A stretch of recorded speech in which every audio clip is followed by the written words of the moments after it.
16 तारीख की डेट सुनाई पड़ रही है, लेकिन ऐसा कोई अभी तक इंस्टीट्यूट की वेबसाइट पे कोई अनाउंसमेंट नहीं है, क्योंकि आज सुबह भी अभी मैंने चेक किया है। चलो बेटा यहां देखेंगे प्लीज।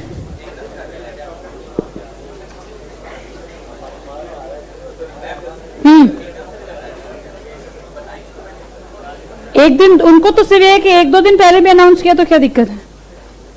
ऐसा कोई नियम नहीं है कि इतने दिन पहले बताना पड़ेगा। हाँ बिल्कुल लीगल है, वही आएगी। हाँ आईटी एक्ट ने कहा है बिल्कुल, ई गवर्नेंस। चलिए बेटा प्लीज यहां देखेंगे। मैं आपको अभी भी बता रही हूं, इमर्जिंग टेक्नोलॉजीज का कोई भी टॉपिक आपको अपने से समझ में नहीं आना है तो यहां पे देख लीजिए। बेटा यहां मैंने एक फोटो बनाई है जिसमें एक कंप्यूटर बीच में है और कई सारे कंप्यूटर्स को आजू बाजू रखा है, और एक बात को नोटिस किया है कि ये सारे कंप्यूटर्स इस बीच वाले कंप्यूटर से कनेक्टेड हैं। क्या आपको इतना तो ये फोटो देख के समझ में आ रहा है कि कुछ कंप्यूटर्स हैं जिनमें एक कंप्यूटर बीच में है और ये सारे लोग जो दूसरे कंप्यूटर हैं इन सब से कनेक्टेड हैं। This is a picture of a grid. बेटा ग्रिड क्या होता है उससे पहले हमें यह समझना होगा कि नेटवर्क क्या होता है। हम बार बार बात करते हैं कि हमारा नेटवर्क खराब है या नेटवर्क कनेक्टिविटी में इशू है। तो नेटवर्क का मतलब होता है किसी भी प्रकार का कनेक्शन एंड कलेक्शन। कलेक्शन का मतलब बहुत सारी चीजें जब किसी एक चैनल के थ्रू जुड़ती है जिससे किसी भी प्रकार के इंफॉर्मेशन और रिसोर्सेज को एक दूसरे से ट्रांसफर किया जा सके, उस चैनल उस कनेक्टिविटी को कहते हैं नेटवर्क। बोलो ठीक है। आप में से कईयों ने एक बात सुनी होगी कि सीए की प्रैक्टिस ना नेटवर्किंग पे डिपेंड करती है। कभी सुना है आपने ऐसा कोई शब्द कि अगर किसी को अपनी प्रैक्टिस जमानी है तो उसकी नेटवर्किंग स्ट्रांग होनी चाहिए। इसका मतलब उसके बहुत सारे लोग जान पहचान के होने चाहिए और उन सब के साथ उसका पर्सनल कनेक्शन होना चाहिए जिससे वो अपने सीए रिलेटेड बातों का उनसे बात कर सके। तब हम उस लैंग्वेज में उसको कहते हैं नेटवर्किंग। क्या यहां भी कलेक्शन है? बोलो, क्या यहां भी कनेक्शन है कि नहीं? बिल्कुल है। इसका मतलब मैम ग्रिड भी तो एक प्रकार का नेटवर्क ही हुआ जहां बहुत सारे डिवाइसेस एक साथ कनेक्टेड है। बिल्कुल है। अब ध्यान से सुनना, A B C D E F. Grid और नेटवर्क में जो बेसिक अंतर है वो अंतर है कि नेटवर्क में मेरा जो मेन कनेक्शन होता है वो किससे होता है? सेंट्रल सिस्टम के साथ कनेक्शन होता है। लेकिन ग्रिड में each and every device is being connected with each other. इसका मतलब वो सेंट्रल से तो जुड़े हैं ही, साथ साथ आपस में भी जुड़े हुए हैं। अगर आप में से कभी किसी का गुड़गांव की तरफ जाना हुआ हो बहुत बार, तो इफ्को चौक नाम का एक मेट्रो स्टेशन है। मैं आपको बता रही हूं ये सब चीजें कहां आपको रियल लाइफ में देखने मिलेंगी। तो वहां पर इफ्को चौक के पास एक पावर ग्रिड नाम की बिल्डिंग है।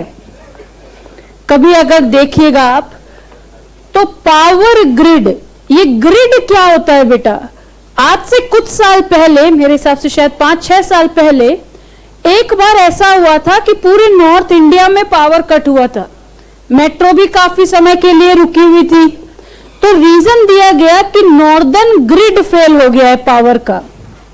इसका मतलब ग्रिड एक ऐसा वास्ट नेटवर्क है, एक ऐसा वास्ट कनेक्शन है जो किसी एक बड़े काम को करने के लिए मैंने कई सारे रिसोर्सेस को आपस में जोड़ा हुआ है, क्योंकि वो इतना बड़ा काम है कि उसको एक अकेला नेटवर्क कर नहीं सकता।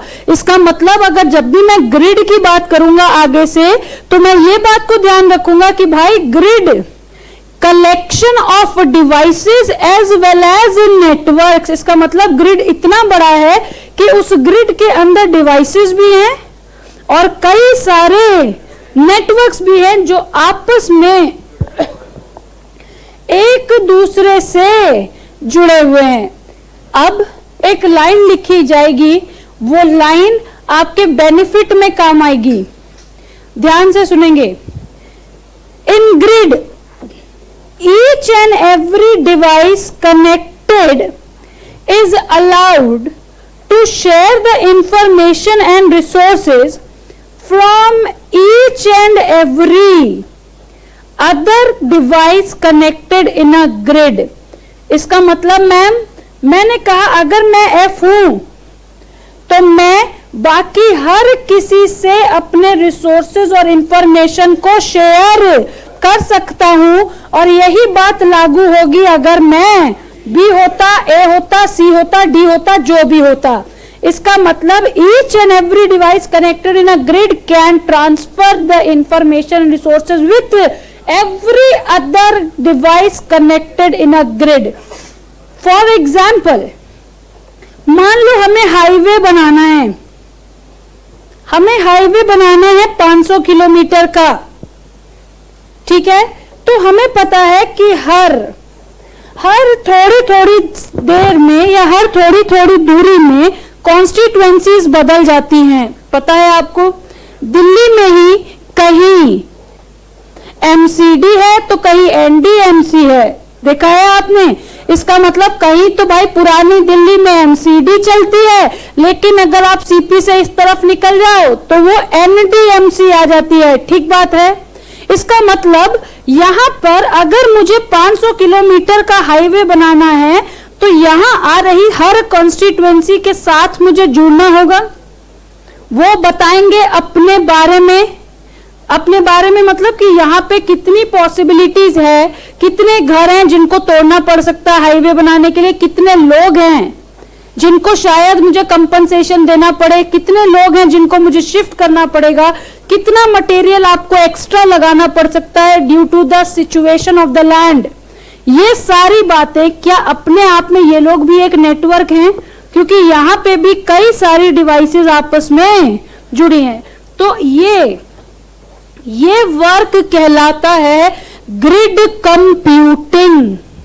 ग्रिड कंप्यूटिंग का मतलब जब मैं एक बड़ा सा कलेक्शन ऑफ नेटवर्क या डिवाइसेस बनाता हूं किसी एक कॉम्प्लेक्स और क्रिटिकल टास्क को पूरा करने के लिए, और ये लोग जो सब हैं वो एक दूसरे के साथ अपने इंफॉर्मेशन और रिसोर्सेस को शेयर करते हैं, वो नेटवर्क ऑफ नेटवर्क्स कहलाता है ग्रिड। और जब इसमें काम परफॉर्म किए जाते हैं तब वो बन जाता है ग्रिड कंप्यूटिंग। कल हमने देखा था कि performing of the task is known edge computing. तो इसका मतलब बड़ा सा नेटवर्क जब किसी एक काम को पूरा करने के लिए अपने साथ कई सारे नेटवर्क्स और डिवाइसेस को जोड़ता है, और ये सारे लोग एक दूसरे से अपने सारे इंफॉर्मेशन एंड रिसोर्सेस को शेयर करते हैं किसी एक काम को पूरा करने के लिए, तब उस मैकेनिज्म को कहते हैं ग्रिड कंप्यूटिंग। बोलो ठीक है, ठीक है। इसके बाद बारी आई कि what are the types of components or resources to be used in grid computing। तो सबसे पहले तो it is used for computation का मतलब performing of a particular task. इसका सबसे इंपॉर्टेंट काम है कि इसे करना है क्या, परफॉर्मिंग ऑफ टास्क। यहां देखेंगे, हमने कहा ये सारे लोग एक साथ कनेक्टेड हैं, बोलो ठीक बात है। इसके पास होंगी अपनी स्टोरेज कैपेसिटी, इसके पास होगी अपनी स्टोरेज कैपेसिटी, यही इसके पास, इसके पास, इसके पास और इसके पास। लेकिन जैसे ही मैंने कहा ग्रिड, तो मेरे पास ये सारी स्टोरेज कैपेसिटी एक साथ दिखाई देती है, क्योंकि मैंने कहा कि ये सारे लोग एक साथ मिलके उस काम को परफॉर्म करेंगे। इसका मतलब जब भी मैं ग्रिड में स्टोरेज की बात करूंगा तो इंडिविजुअल की नहीं, मैं बात करूंगा कंबाइंड स्टोरेज, जिसको कहते हैं डेटा ग्रिड। डेटा ग्रिड का मतलब collection of data storage at multiple networks and devices is collectively known as data grid. तीसरा कौन, कम्युनिकेशन। बेटा ध्यान से सुनना है, ग्रिड में दो लोग होते हैं, एक यूजर एक डोनर, एक यूजर एक डोनर। आपने देखा है कि प्रोसेस कॉस्टिंग में प्रोसेस ए वाला बंदा अपने काम को पूरा करके बी को थमा देता है, तो ए कौन, डोनर। बी उससे लिए हुए काम को लेकर के काम शुरू करता है, यूजर। लेकिन जब बी सी को डोनेट अपना काम हैंड ओवर करता है, डोनर, और ये यूजर। इसका मतलब वहां से जो आया हुआ काम है मैं उसको यूज करूंगा। तो इस केस में भी जिसने जो काम करके आगे वाले को सरकाया है वो कौन, डोनर, और जब वो यूज करेगा तब यूजर। इसका मतलब ये लोग दोनों आपस में कम्युनिकेशन किए बिना इनका काम परफॉर्म नहीं होगा। इनको अपने द्वारा किया गया काम आगे ट्रांसफर करना पड़ेगा, तभी जाके वो कलेक्टिवली पूरा होगा।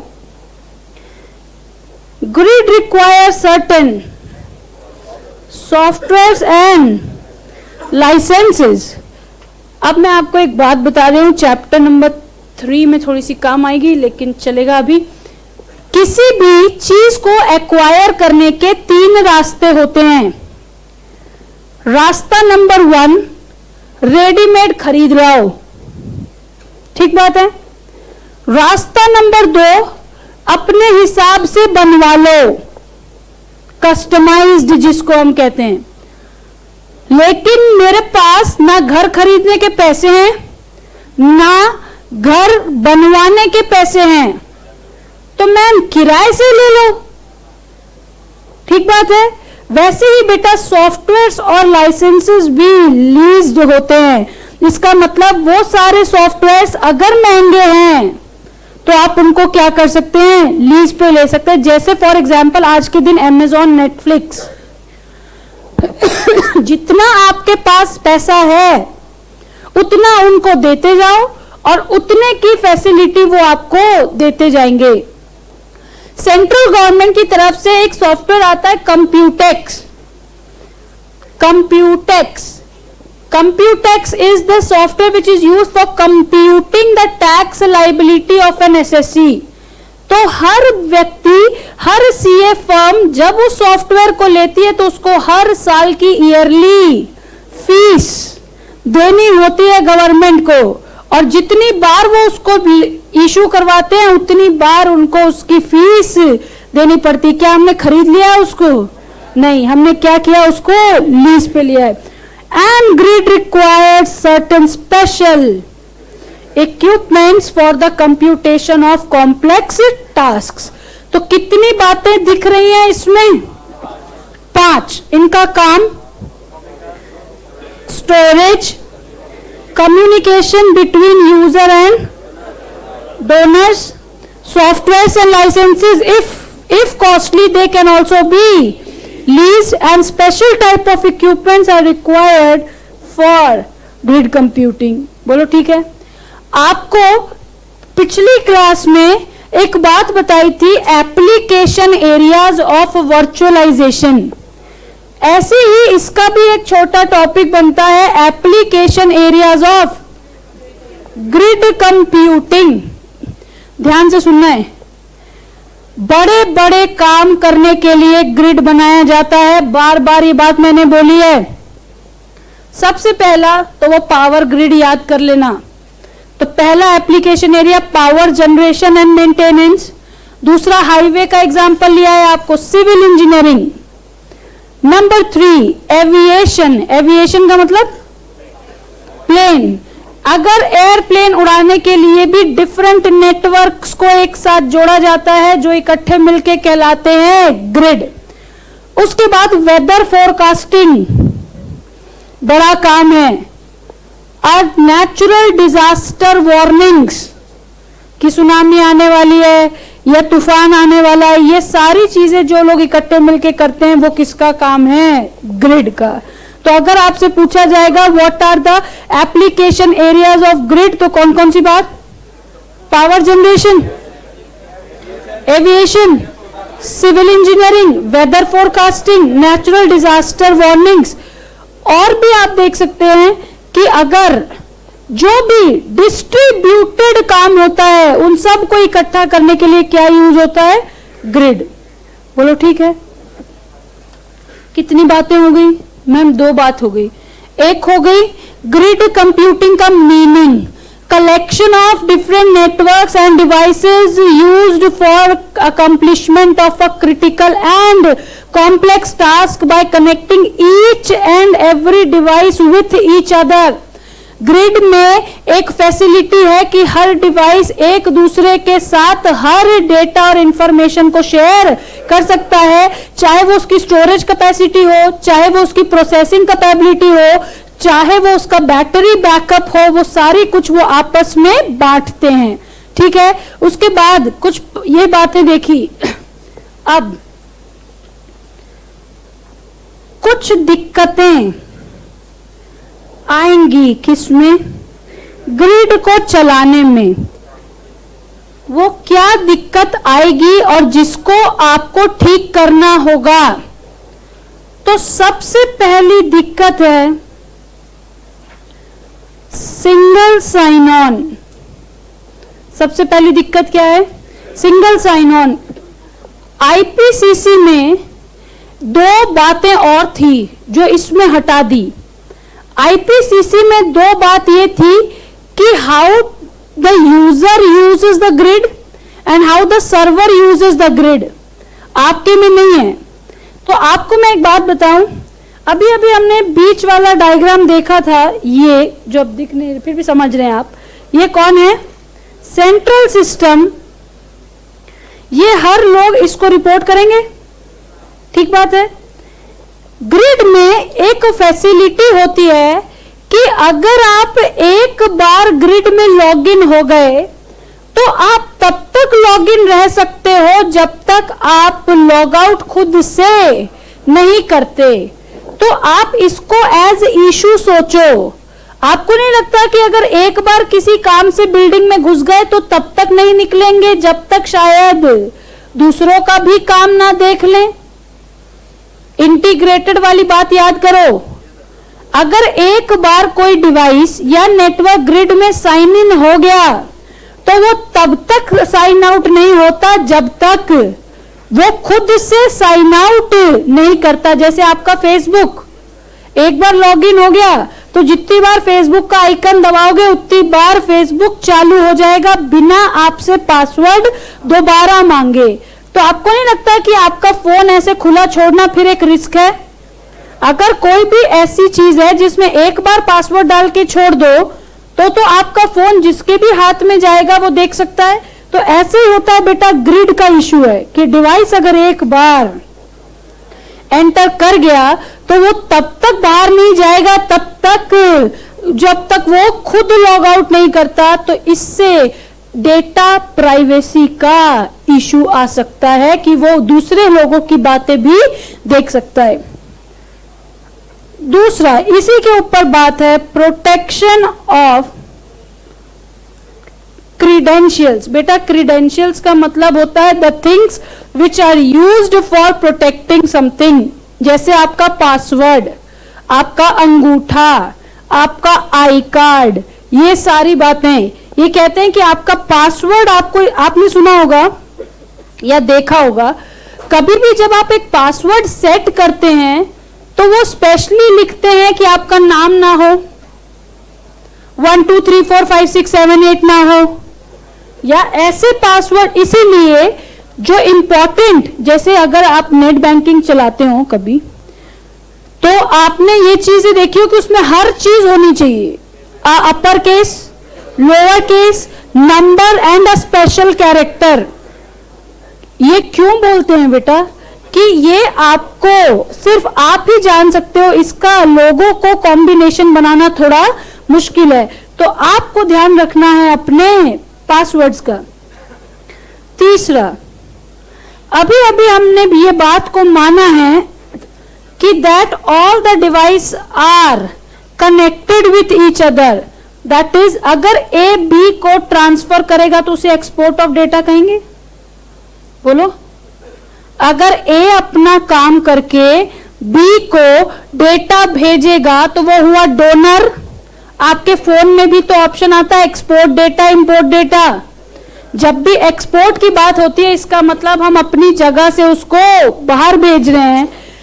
ये कहते हैं कि क्या इशू आ सकता है, that the format of the data may not be exportable. ऐसा हो सकता है, ऐसा डेटा हो सकता है जो शायद इजीली एक्सपोर्ट ना किया जा सके, लेकिन एक्सपोर्टेबिलिटी एक बहुत इंपॉर्टेंट इशू है। सिक्योर ग्रुप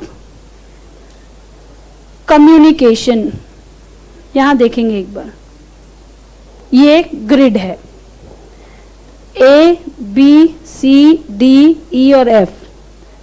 इन दोनों को, इन लोगों को अलग हिस्सा दिया है काम करने को, और इन लोगों को अलग हिस्सा दिया है काम करने को। तो आपको नहीं लगता कि इन तीनों की जो बातें हैं वो किसी और तक नहीं जानी चाहिए? मैम एक बार और बताना। आप लोग 5-6 लोग हैं, ग्रिड के कनेक्टेड डिवाइस या नेटवर्क, इन 3 लोगों को कुछ काम दिया है करने को और इन 3 लोगों को अलग काम दिया है करने को। तो आपको क्या लगता है कि इन तीनों के बीच की कम्युनिकेशन अलग होगी? 100%। और इन तीनों के बीच की कम्युनिकेशन अलग होगी।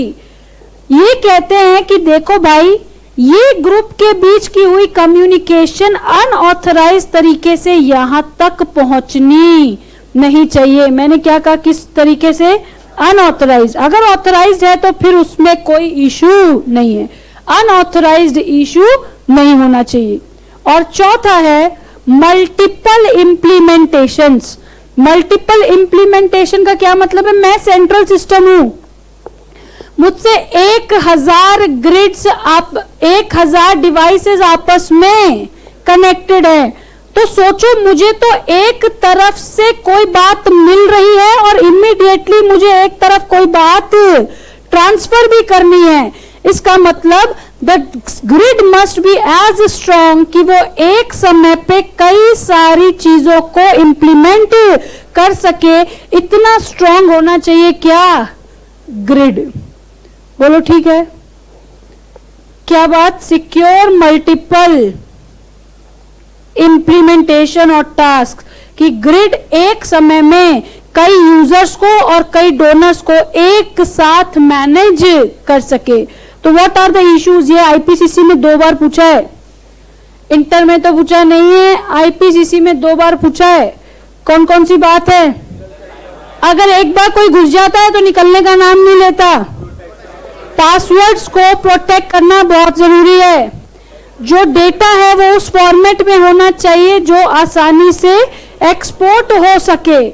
अगर कोई स्पेसिफिक ग्रुप है, देखो आप लोगों ने भी एक बात को देखा है कि हम हर चीजों के लिए अलग अलग व्हाट्सएप ग्रुप बनाते हैं। उसका इंटेंशन क्या है कि उस ग्रुप में केवल उन्हीं लोगों को रखेंगे जिनसे मुझे इस बात से रिलेटेड बातें करनी है, that is secure group communication and secure multiple implementations. Grid क्या है भाई? collection of devices and networks connected together to perform a complex or critical task together। अकेला कोई बंदा वो काम नहीं कर सकता है, बहुत ज्यादा चीजें आपस में कनेक्टेड हैं, एक के पास अधिकार है कि वो बाकी सब के साथ मिलके इंफॉर्मेशन और रिसोर्सेज को ट्रांसफर करेगा। उसके बाद कहां कहां यूज होगा? पावर जनरेशन में, एविएशन में, सिविल इंजीनियरिंग में, वेदर फोरकास्टिंग में, डिस्ट्रीब्यूटेड प्रोसेसिंग में, जहां भी छोटे छोटे काम होने हैं। उसके बाद what are the 5 types of components? Computation, storage, communication, softwares, equipments. ये इश्यूज हैं बेटा। ये क्या है? ये रिसोर्सेज हैं, टाइप्स ऑफ रिसोर्सेज। ये क्या है? Issues. Single sign on, protection of credentials is known as the passwords, exportability, secure group communication and secure multiple implementation। बेटा इशू आ सकता है आपको चलाने में। जैसे एक मिनट, मान लो मैंने आपको कोई जैसे एप्पल में ना आज तक एक इशू है, वो इशू ये है कि व्हाट्सएप से भेजा हुआ गाना ना हम सेव नहीं कर सकते। ठीक है, अगर आपको डाउनलोड करना है आप कर लो, लेकिन जो आपका व्हाट्सएप से भेजा हुआ ऑडियो होता है ना, वो ऑटोमेटिकली आपके म्यूजिक लाइब्रेरी में नहीं जाता। क्यों नहीं जाता?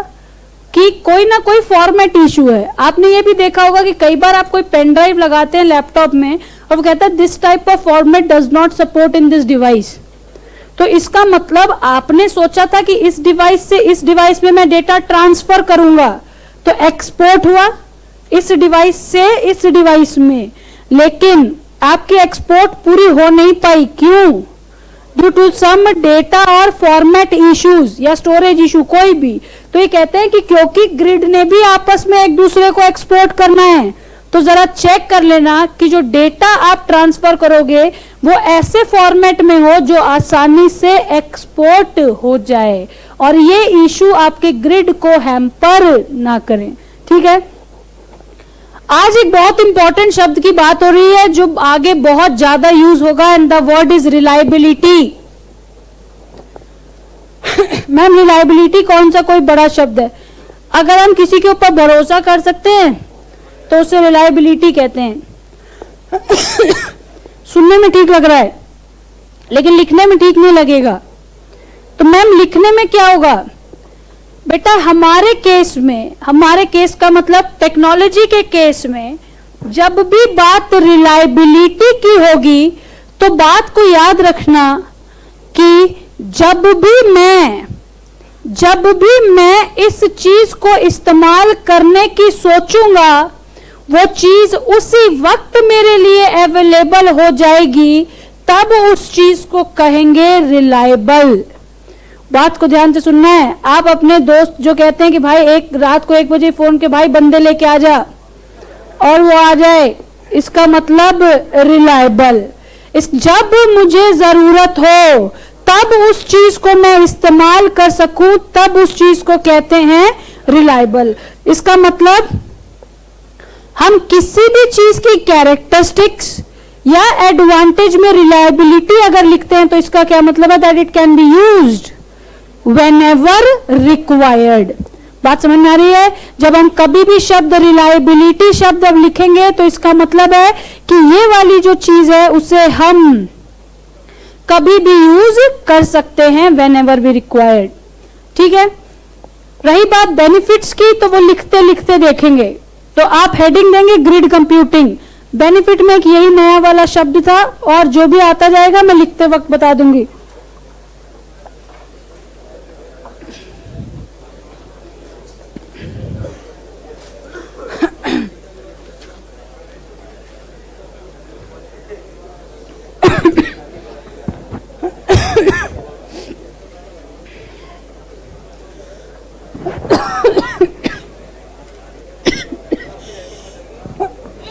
नहीं भाई मेरी नहीं बदली है। इतने आसानी से नहीं बदलते भाई हम।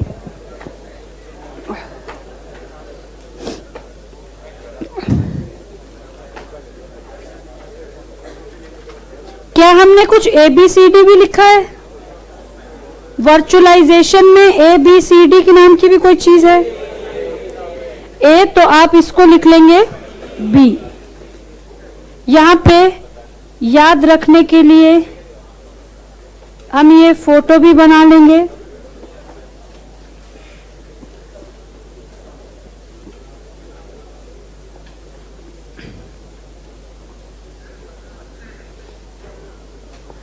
याद रखने के लिए हम ये फोटो भी बना लेंगे कि यहाँ पे एक साथ कई सारे डिवाइसेस और नेटवर्क्स आपस में कनेक्टेड हैं।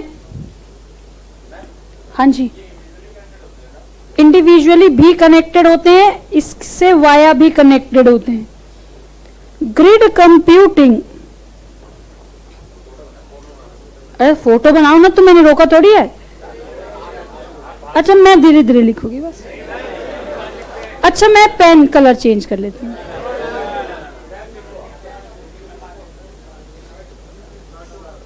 Grid computing is a collection and connection of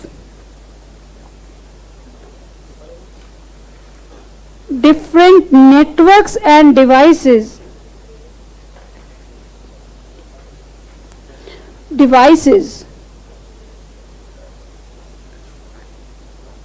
to accomplish a complex and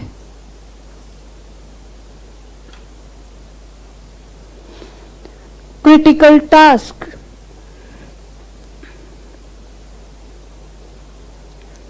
In grid computing,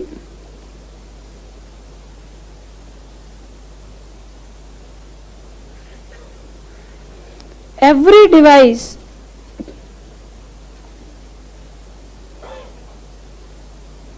connected in a network can access or share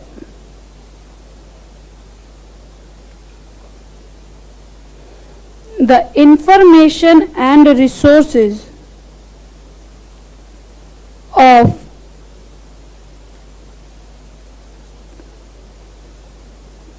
every other devices connected.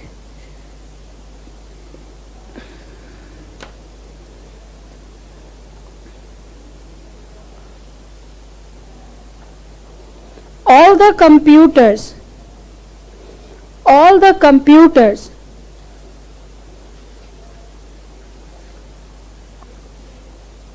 combinedly works as a supercomputer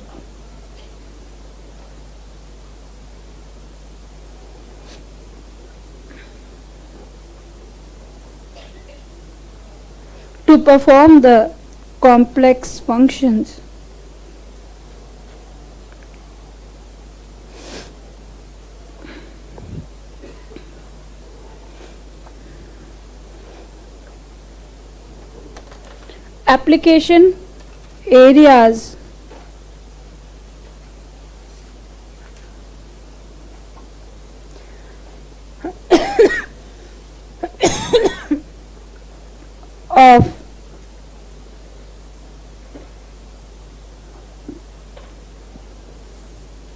Application areas of grid computing. Number 1, power generation, supply and maintenance.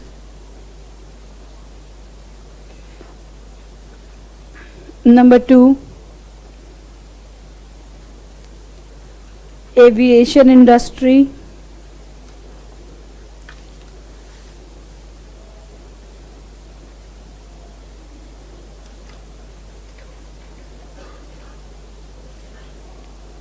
Weather forecasting.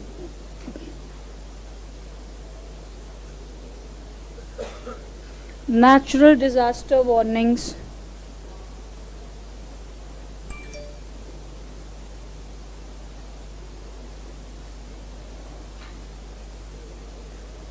civil engineering,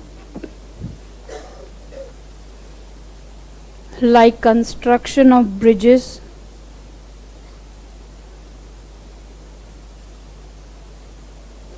highways, railway lines,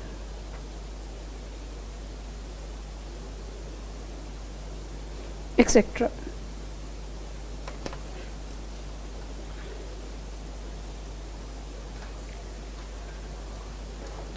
Types of resources.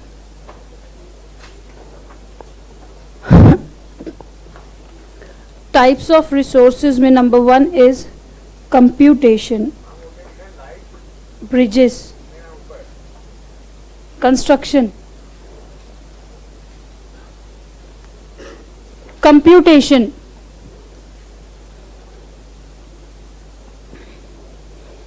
computation involves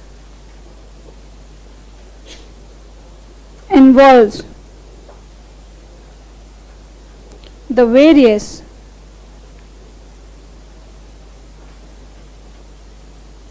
processing cycles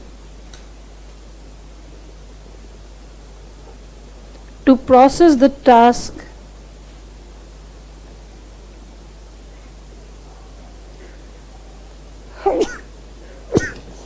for the grid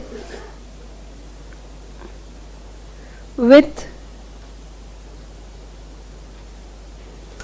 individual facilities as well.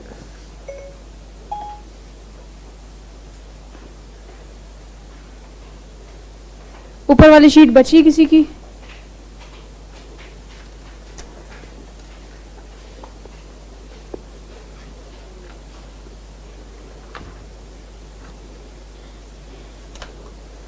Number 2 is storage. One of the most important component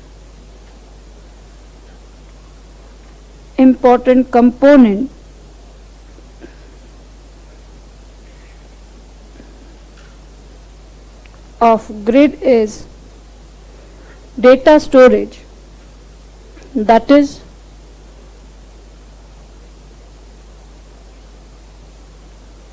grid allows the storage and access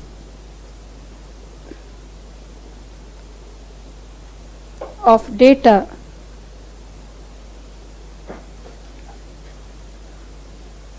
of multiple devices in a central location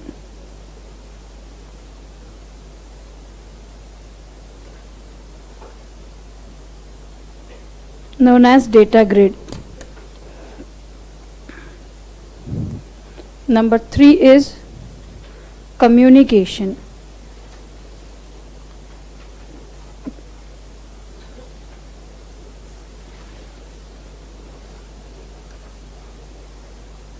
Communication involves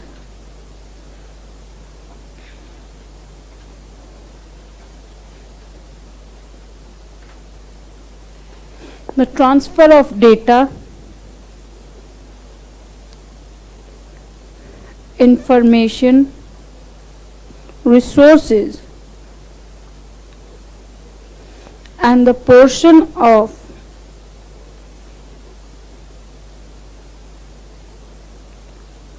the task done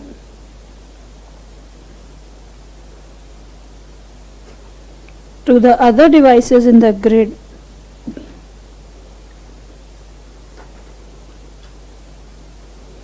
in the form of donors or users. Number 4 is softwares and licenses.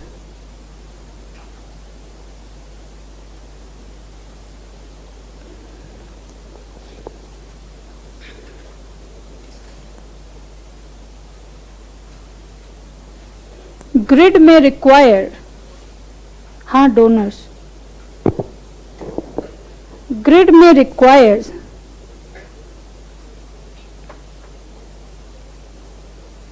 the installation of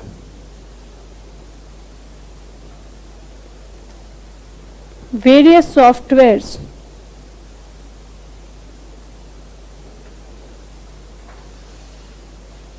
to operate the grid. हाँ, users, which may be expensive to purchase and purchase.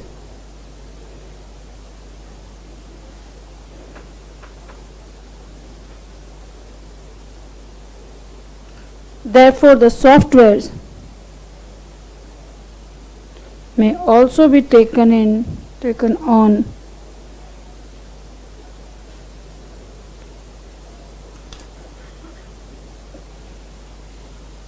lease for particular period.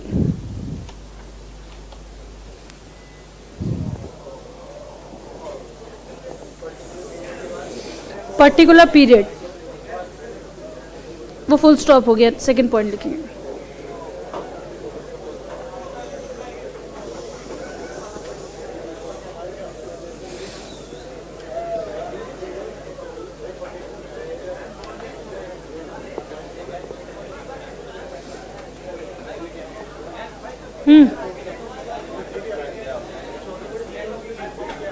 Network की,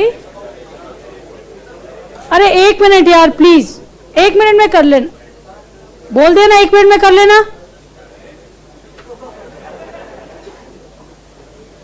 बोल बेटा क्या बोल रहा है यार.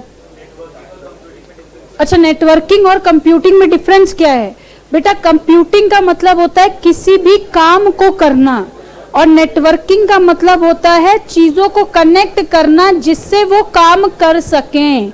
इसका मतलब networking is the first stage and the devices when they get connected will perform something is known as computing. आप कर लो, हो गया मेरा. हाँ, अब हो गया.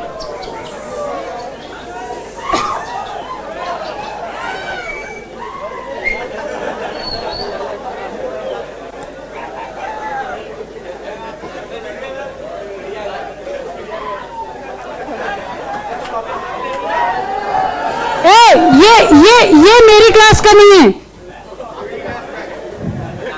ये मेरा वाला नहीं है, ये नहीं चलेगा. यहाँ जो कर रहे थे वो सब ठीक है, ये नहीं चलेगा. हाँ, ये सब ठीक है.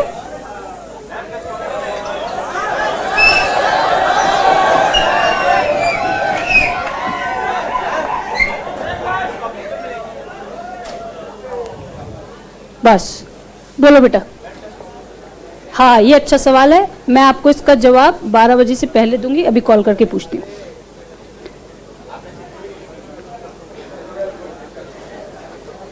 चलिए,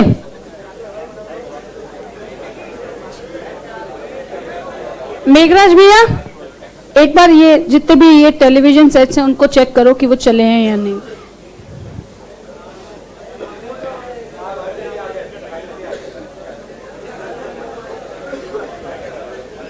Equipments,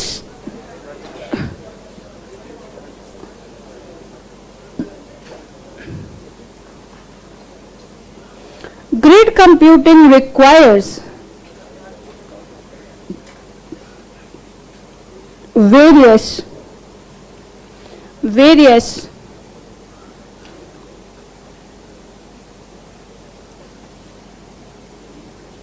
special kind of equipment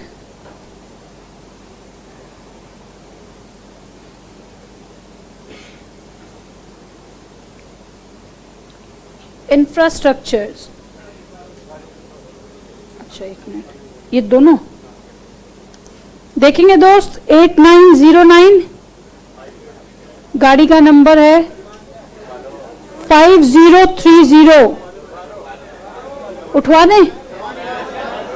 हम में से किसी की है तो बेटा प्लीज हटा लें, वरना तो देखी जाएगी फिर. Infrastructures and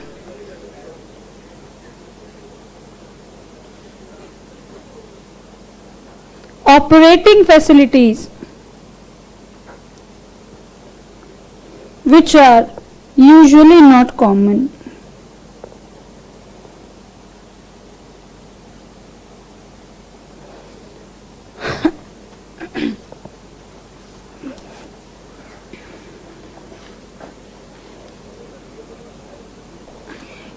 चलो, उसके बाद issues related to grid computing. और ये सवाल आपको एक और नाम से पूछा जा सकता है,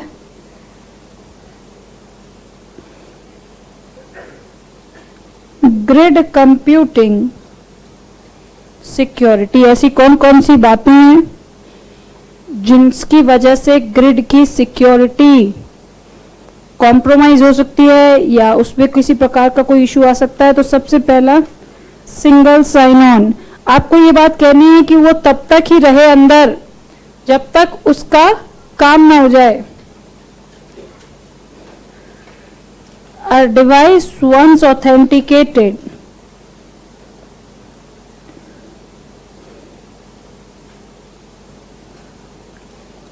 shall be in the grid until the authorized task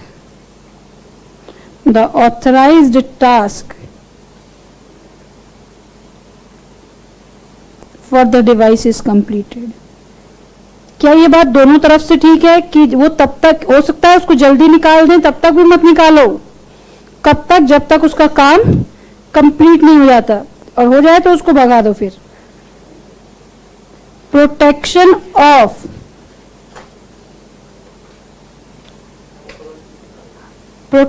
of credentials,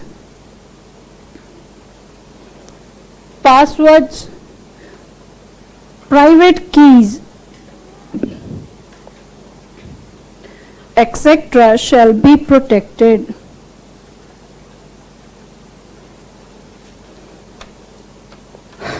Number 3 is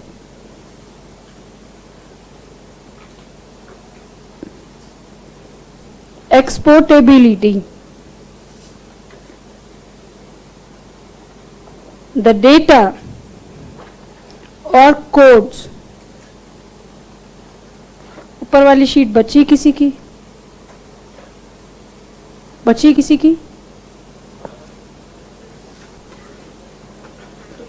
shall be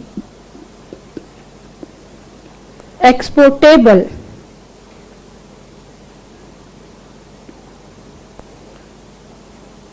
that is the modern format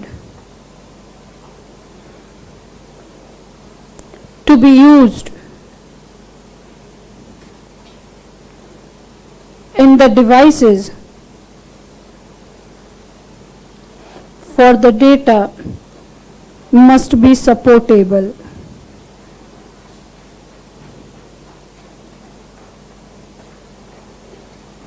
To other devices.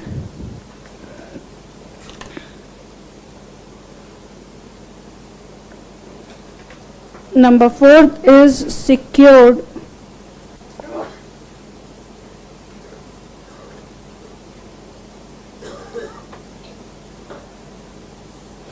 group communication.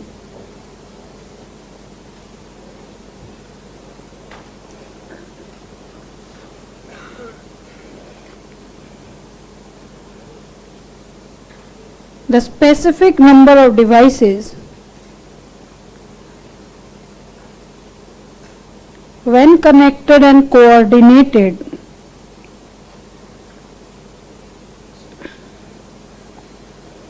for specific information or task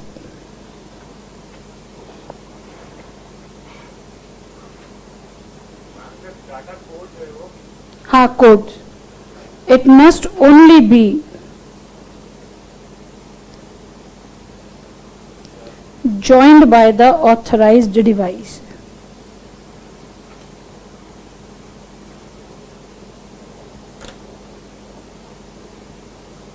Number 5 is secured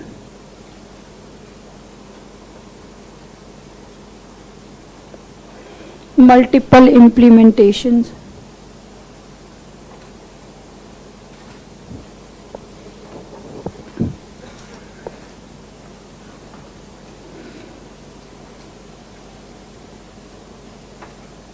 Grid shall be capable to implement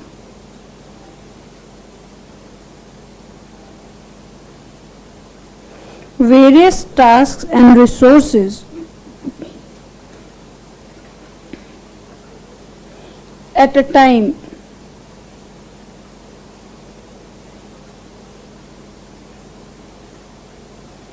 without hurting the other implementations.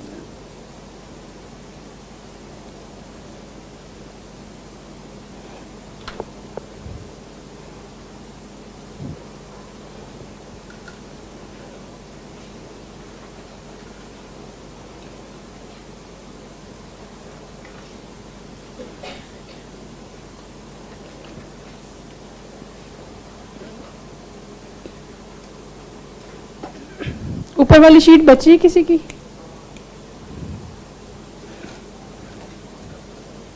Benefits of grid computing is number 1,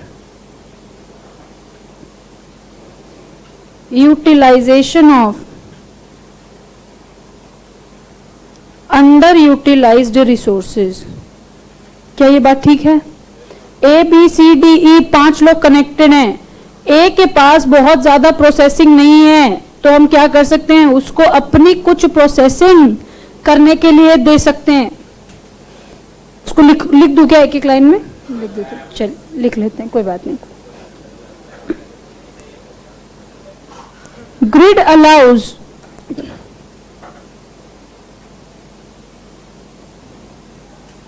the use of resources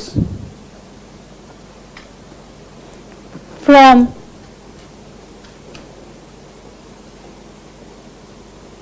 each and every device connected.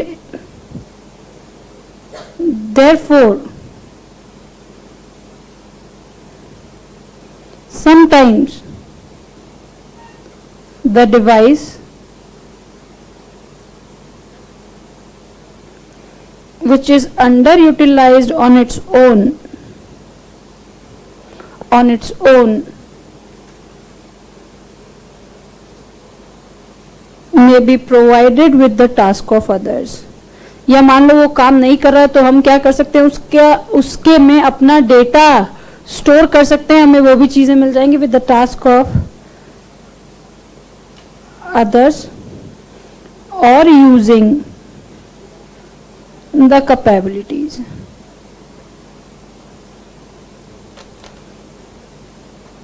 Second is resource balancing.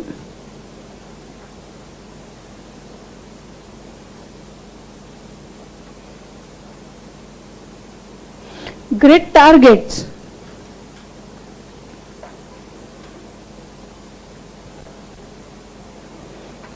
to perform the task by enabling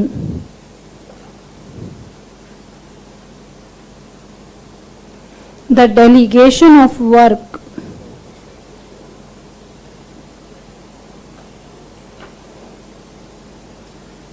to the different devices.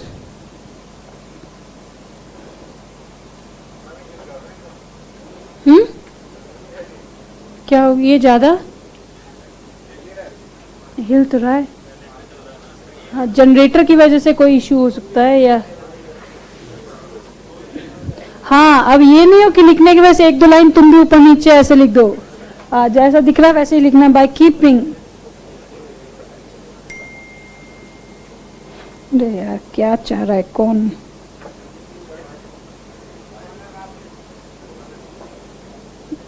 The capabilities of devices. Number 3 is, किसी ने कुछ पूछा?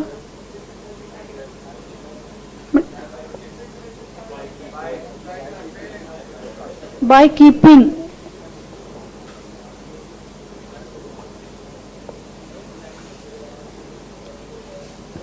parallel CPU capacity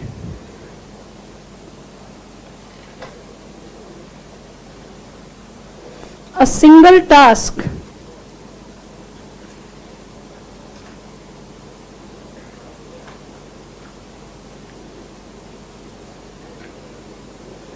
can be performed through the various different processors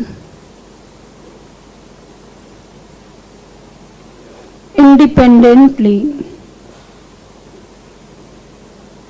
and then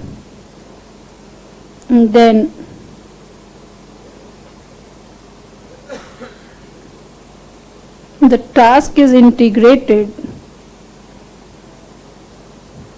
by different devices to make it complete.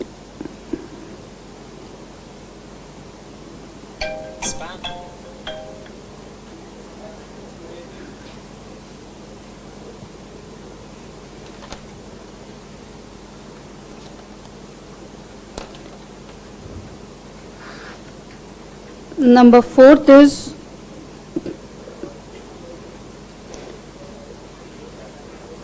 अरे अब फिर कुछ तुम्हें मौका मिलने वाला है। अरे एकदम तो स्टैंड बाय मोड पे मत रहो, एकदम let the things happen first. हाँ बस ये ठीक है, बिल्कुल ठीक है।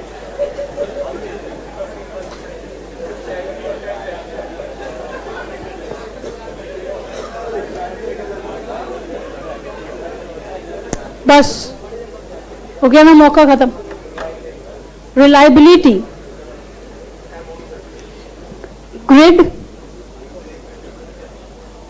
grid allows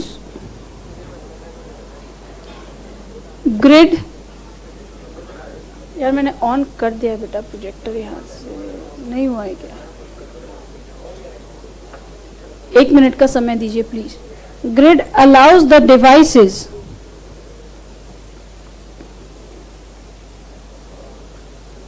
or network to get connected with the grid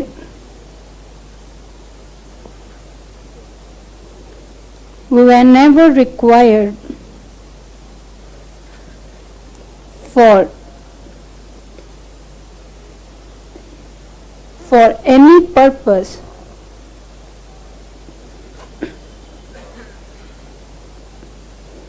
specified in a grid.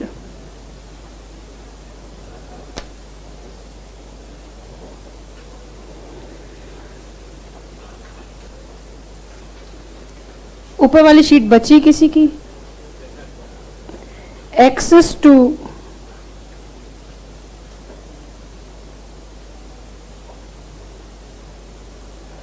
additional resources.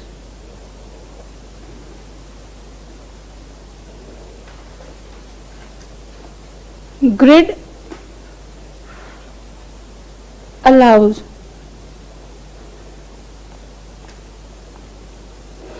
each and every device connected। अब बची ऊपर वाली शीट किसी की? To share the information and resources with each other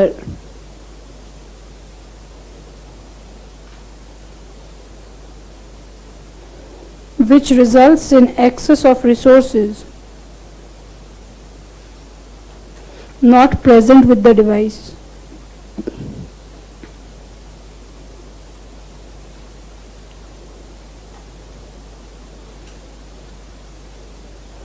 Not present with the devices.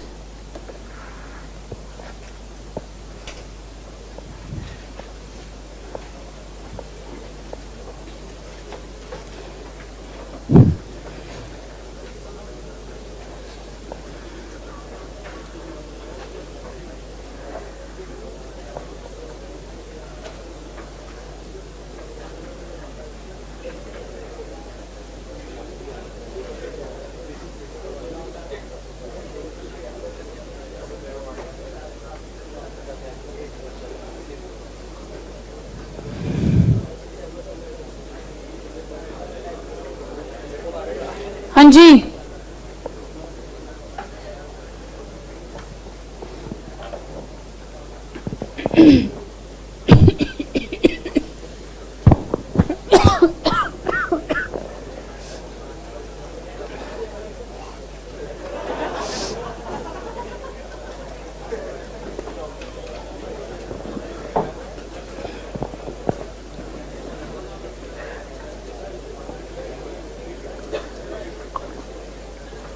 ये ना ऐसे तुम्हारे जैसे लोगों की हंसी होती है जो ऐसे सीरियल में नहीं आती, बिना मतलब की बात पे जो बैकग्राउंड पे बजा देते हैं किसी भी बात के ऊपर।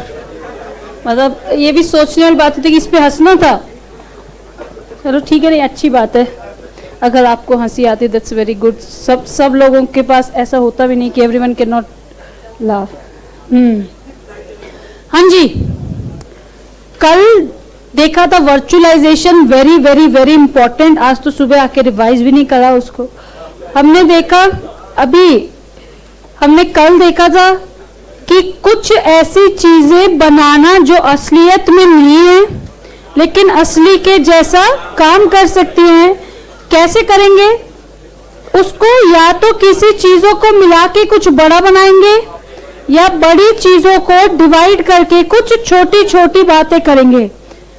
फिर हमने कुछ एप्लीकेशन एरियाज देखे, सर्वर कंसोलिडेशन, छोटे छोटे सर्वर्स को बड़ा बनाना, disaster recovery like Google drive backup and recovery mechanism, फिर ट्रेनिंग एंड टेस्टिंग, असली मोबाइल पकड़ाने से पहले वर्चुअल चीजों के ऊपर ट्रेनिंग दे दो, फिर पोर्टेबल वर्क स्पेस और पोर्टेबल एप्लीकेशंस। उसके बाद बारी आई 3 टाइप्स ऑफ वर्चुअलाइजेशन की, हार्डवेयर, नेटवर्क एंड स्टोरेज। मेरे पास कल एक मैसेज भी आया था कि मैम स्टोरेज वर्चुअलाइजेशन एक बार बता दीजिएगा, ध्यान से सुनेंगे। पहले हार्डवेयर की 4 पॉइंट्स बता दो। Also known as platform virtualization, it means the creating of virtual device which can work like an actual device. जो सॉफ्टवेयर यूज होता है हाइपरवाइजर और virtual machine manager, partitioning of the larger server and the consolidation of small servers.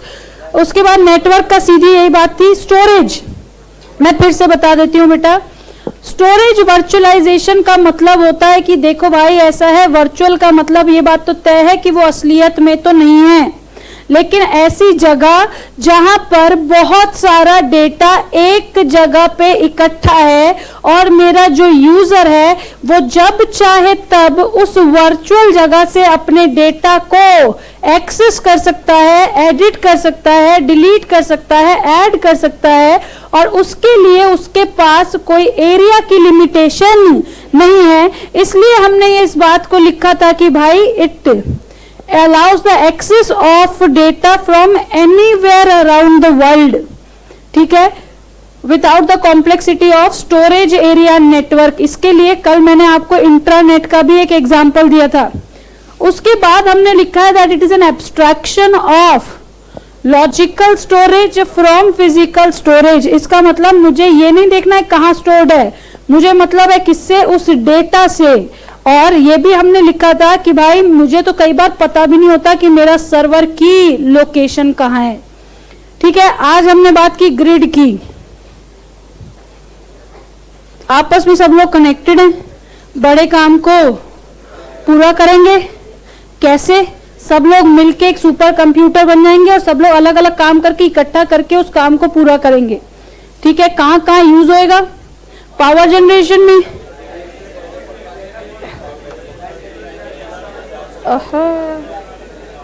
रुको एक minute, आपके इस type of resources और इसके ऊपर एक लाइन और लिखो। जगह नहीं है तो कहीं भी लिखो, मुझे उससे फर्क नहीं पड़ता। नहीं भी है तो आपकी टेंशन है, यहां लिखना है एप्लीकेशन एरिया और टाइप्स ऑफ रिसोर्सेज के बीच में एक पॉइंट और लिख रहे हैं हम लोग, और वो पॉइंट है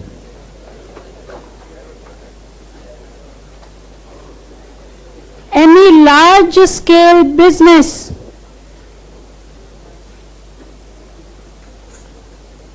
which requires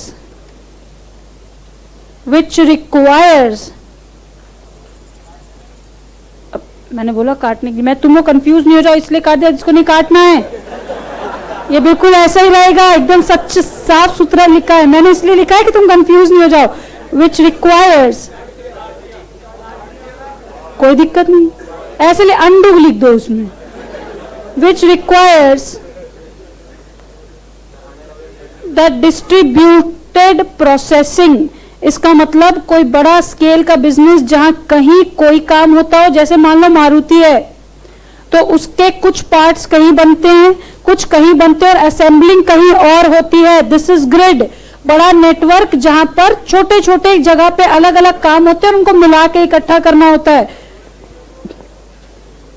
this is types of resources, computation, storage, communication, software and licenses, and issues, single sign-on, protection of credentials, exportability, group communication and multiple implementations। फायदे देखो, अगर आपको हिंदी कमजोर है आपकी और अंग्रेजी कुछ खास ठीक नहीं है,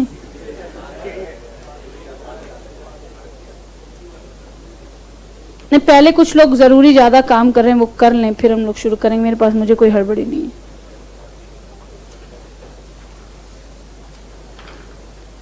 अगर ग्रिड कंप्यूटिंग के बेनिफिट्स मुझे याद रखने हैं तो अगर उस फोटो को मैं याद करूं तो मुझे याद आ सकता है कि एक तो मैं वो भी रिसोर्सेज को एक्सेस कर सकता हूं जो मेरे नहीं है, दूसरे से भी। दूसरा, एक साथ सीपीयू काम कर रहे हैं पैरेलली, एक ही काम को परफॉर्म करने के लिए डिफरेंट सीपीयूज इकट्ठे काम कर रहे हैं, that is parallel CPU capacity. और ग्रिड में कनेक्ट होने की वजह से मेरा जो रिसोर्सेज अंडर यूटिलाइज था वो किसी और के काम आ जाएगा और ग्रिड वैसी ही डेलीगेशन करेगा काम की जैसी रिक्वायर्ड है, दैट इज रिसोर्स बैलेंसिंग। अभी ना मैं आपको एक सबसे इजी कॉन्सेप्ट बताती हूँ, क्लाउड कंप्यूटिंग में पढ़ाऊंगी तो आपका बादल बन जाएगा नहीं, और दैट इज वेरी इंपॉर्टेंट। जहां 99.99% कल चैप्टर खत्म करेंगे, लेकिन अगर हम छोटी छोटी बातें आज कर ले, नहीं तो परसों खत्म करेंगे। इको के आपके चैप्टर नंबर 3 के नोट्स आपको आज मिल जाएंगे, चैप्टर नंबर 1 के नोट्स संडे को मिलेंगे, क्योंकि मुझे थोड़ा समय लगता है, जब मैं लिखती हूँ तो फिर मुझे लगता है कि एक्स्ट्रा भी लिख ही दूं कुछ आपको यहाँ पे। हाँ, तो आपको उसकी परेशानी की जरूरत नहीं। चैप्टर नंबर 2 आज, संडे को चैप्टर नंबर 1 सुन लो ना यार। देखो आजकल ना दिल्ली में एक कॉन्सेप्ट है कई जगह पे, BYOB का, BYOB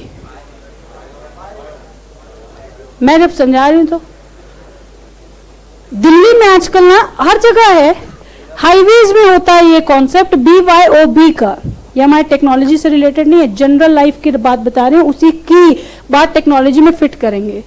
BYOB का मतलब होता है ब्रिंग योर ओन बूज। इसका मतलब है, हाँ हाउस पार्टी, यस, इसका मतलब है कई रेस्टोरेंट्स आपको अलाउ करते हैं कि भाई तुम अपना जो तुमको पीना है वो ले आओ और हमारे यहां से चखना ऑर्डर कर लेना और जो तुमने खाना है वो ऑर्डर कर लेना। इस कॉन्सेप्ट को बोलते हैं BYOB, that is bring your own booze. आजकल कंपनीज में एक कॉन्सेप्ट है BYOD, तो ब्रिंग योर ओन, यहां तक तो ठीक है, डिवाइसेस, बस हिम्मत है। ब्रिंग योर ओन डिवाइसेस, बेटा ध्यान से सुनना है। आप और मैं या हर इंसान जितना कंफर्टेबल अपने लैपटॉप पे या अपने मोबाइल पे होता है, उतनी स्पीड उसकी किसी और में नहीं आ पाती। तो आजकल एम्प्लॉयर्स भी ना बड़े स्मार्ट हैं, वो कहते हैं एम्प्लॉय कोई बात नहीं, तुझे अपने ही कंप्यूटर पे काम करना अच्छा लगता है ना, तो अपना लैपटॉप क्या कर, ऑफिस ले आ, उसको ऑफिस नेटवर्क से कनेक्ट कर और इसमें ऑफिस का भी काम करता रहे। लेकिन ये कौन सी ऑर्गेनाइजेशन करती होगी सोचो? वो ऑर्गेनाइजेशन एक जिसका डेटा बहुत ज्यादा रेलेवेंट नहीं है। खुद सोचो, अगर आप अपने ऑर्गेनाइजेशन के नेटवर्क से अपना डिवाइस जोड़ लोगे तो उसके सारे डेटा आपके पास होंगे और उसी लैपटॉप को आप घर भी ले जाओगे। इसका मतलब डेटा ब्रीच का रिस्क है या नहीं?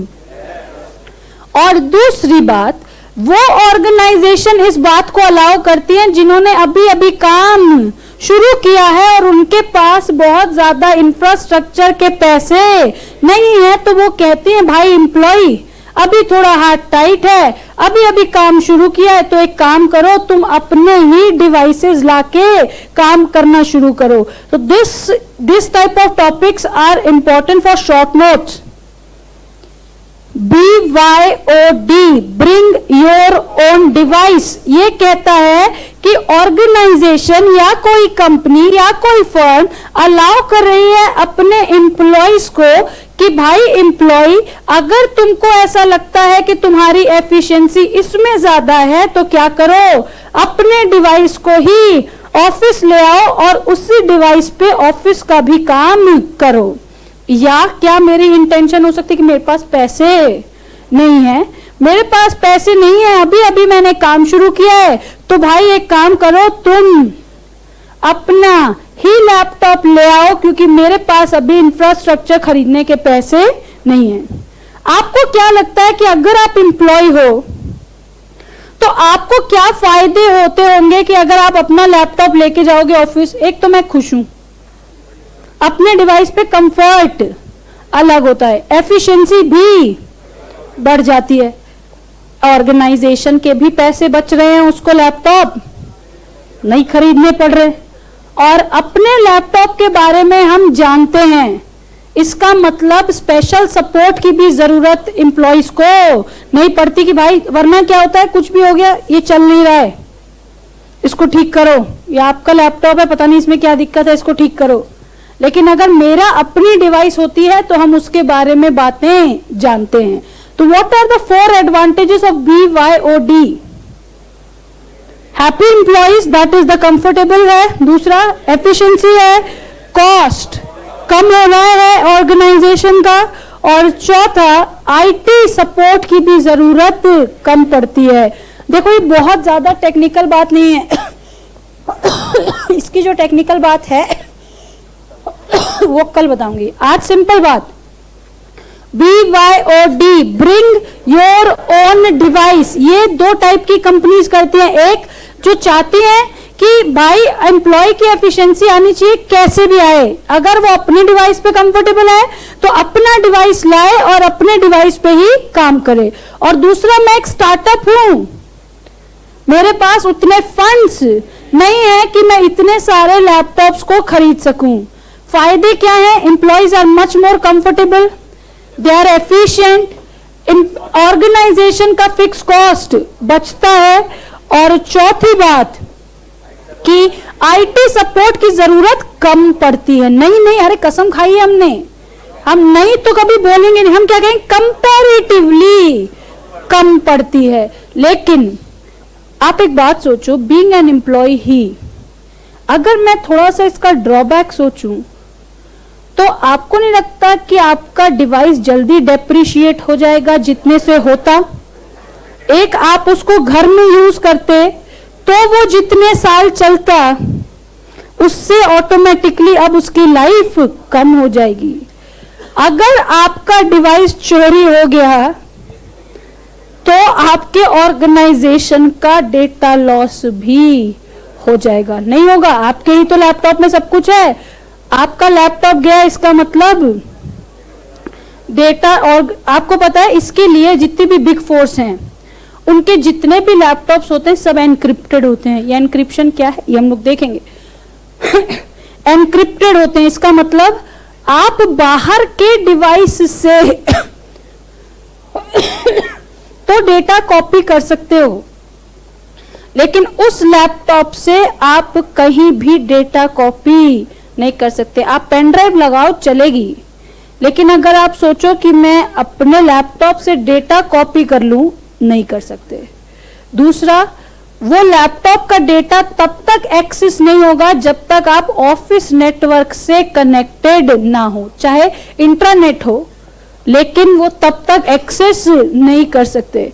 इसका मतलब अगर लैपटॉप कल को चोरी भी हो गया तो सिर्फ फिजिकल लॉस होगा, डेटा सिक्योरिटी का लॉस नहीं होगा। इसका मतलब कल को अगर कोई चुरा के भी ले गया तो वो केवल लैपटॉप उसके लिए एक वापस एक खाली चीज हो जाएगी, क्योंकि वो उसको फॉर्मेट करवाना ही पड़ेगा। तो डेटा की सिक्योरिटी का लॉस नहीं है। तो इतनी बात लिख लें, bring your own device. Advantages तक लिख लेंगे, डिसएडवांटेज में कुछ टेक्निकल बातें हैं वो मैं कल बताऊंगी आपको।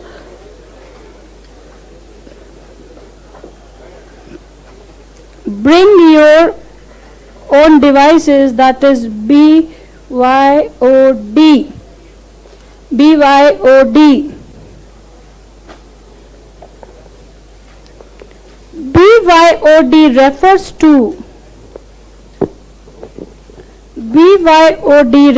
to the business policy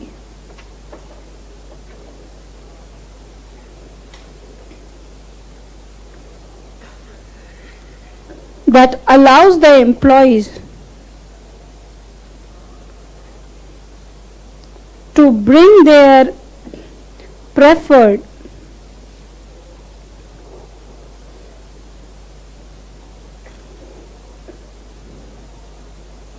computing devices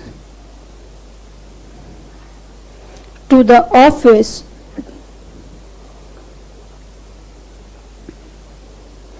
for business purpose.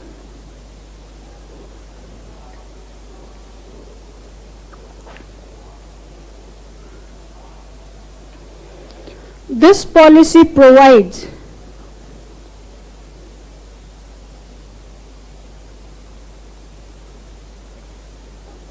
the employees a workspace, network, and other facilities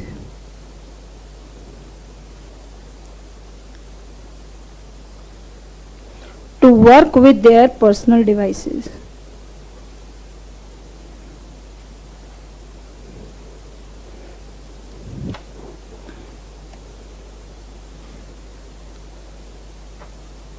This policy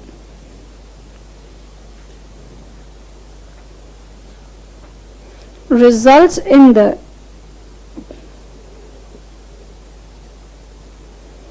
increase of efficiency of the employees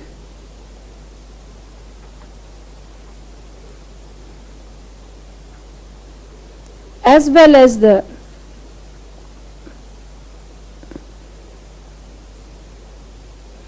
flexible working hours for the employees. अपना laptop है, कोई दिक्कत नहीं, घर ले जाओ और वहां से काम कर लो।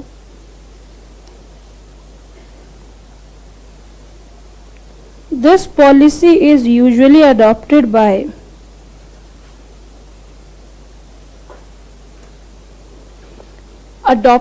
the organization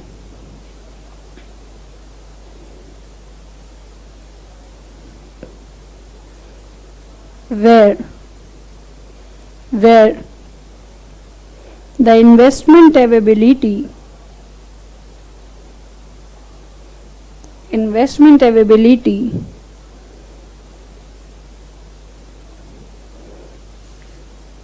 for the infrastructure is not sufficient.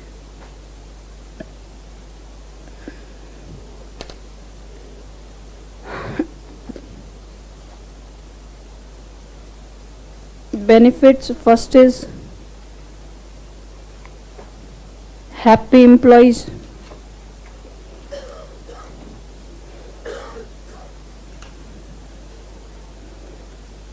comfortable with their devices. अब अगर यही क्वेश्चन एग्जाम में आ जाएगा तो इसको थोड़ा सजा लेना. BYOD provides the employees the comfort to work with their own device which makes them happy to work. दूसरा, lower IT budgets, that is low fixed cost for acquisition of equipments.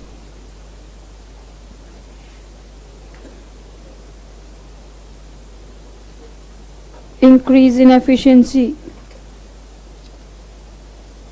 better results.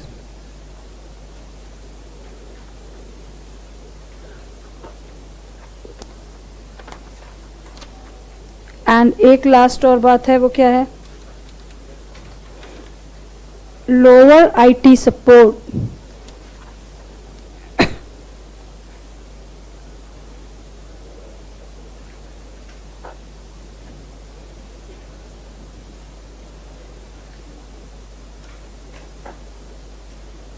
Less requirement of support from the IT departments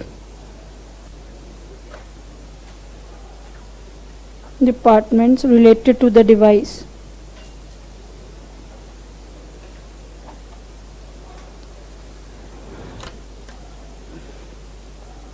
Flexible working hours.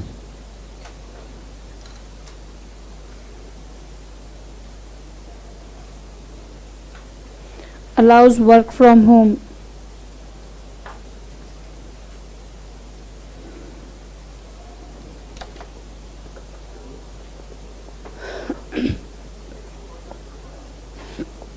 किसने पूछा भाई? अच्छा, fourth वाले point का मतलब है कि अगर मेरा डिवाइस है और मैं उसको यूज कर रहा हूं तो ऑलरेडी मुझे उसकी टेक्निकलिटीज के बारे में नॉलेज है. लेकिन अगर मैं कोई दूसरा डिवाइस लूंगा तो अगर कोई भी दिक्कत आएगी तो मुझे बार बार आईटी डिपार्टमेंट के पास जाना पड़ेगा.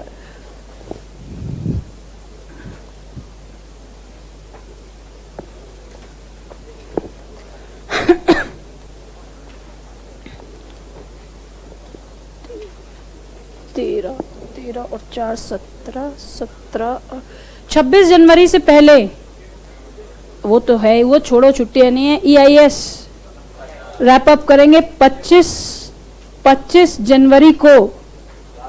ये मैं बहुत तो मेरे से तो पार्टी का नाम लेना मत, कैसे भी, समझ आई?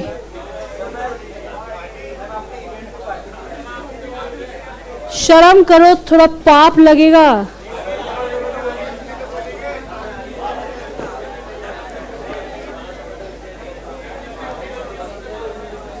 चलिए बताओ और क्या.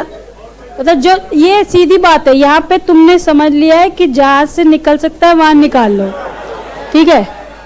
हाँ, या लपेट लो. एक्चुअली यहाँ पे नीचे भी ऐसे ही होता है. आज मैंने ना नीचे उनको बताया कि सुरुचि की शादी की डेट आ गई है 18 अप्रैल. तो मामा जी भी मैडम की तरफ से 1 किलो काजू कतली मंगाई है हीरा स्वीट से. मैंने कहा अपनी शादी में मैंने इनको हीरा स्वीट्स की काजू कतली नहीं खिलाई होगी, तो आपकी छोटी बहन है. और अभी पक्की बात है, मैं नीचे जाऊंगी और डब्बा उसके बाद एक्चुअली वो मिक्सचर भी ला के रखे होंगे कि ये कि खाली मीठा थोड़ी खाते मुंह घूमता है, उसके ऊपर कुछ नमक भी तो होना चाहिए. तो इन लोगों ने देख लिया है कि कहाँ से निकल सकता है.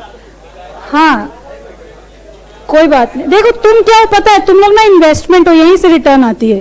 तो हर बैच का ना 20-30-40 हजार रुपये मैं तो स्पेयर में रखती हूँ कि इतना तो जाएगा ही, कोई बात नहीं.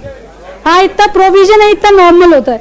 और इस बैच में लगता है पता है, क्योंकि एनिवर्सरी भी आती है मेरी और वो भी, और मई वाले बैच में कुछ नहीं पड़ता.